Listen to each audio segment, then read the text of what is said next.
Hi guys! For today's video, tuturuan ko kayo mag-add eSIM sa iPhone nyo. Ayan, piliin lang natin yung add eSIM. And then, pagka-click nyo, antayin nyo lang lumabas to. Use QR code. Pag may mga nabili kayong QR code sa online, ayan guys, i-scan nyo lang po siya. Kukokay ng isang mobile device, tapos scan nyo lang po doon sa screen. Tapos continue, activate eSIM. Yan, antayin nyo lang po guys. Mga 1 minute. Yan guys.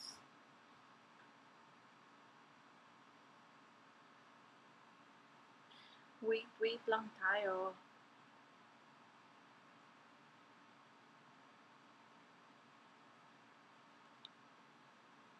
Medyo matagal po siya. Ito po, real time po ito. Yan, tapos na. Cellular setup complete. Then, pipindutin nyo done. Ayan, dalawa na yung signal dito. Done. At tapos, yung number na isa, papalitan nyo lang ng primary. Kung pwede nyo palitan ng pangalan. Yung sa akin nilagay ko personal. Yung isa ko.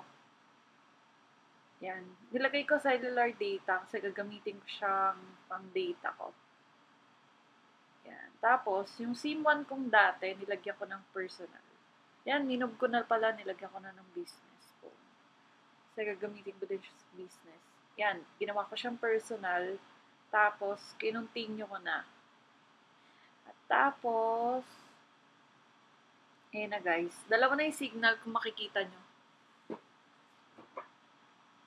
Then guys, antay-antay lang tayo. Your default line is used to call. Yan. Okay na. Pang call daw yan. Ito pang iMessage. Personal nilagay ko. Kasi iPhone. And then ito cellular data, yung business.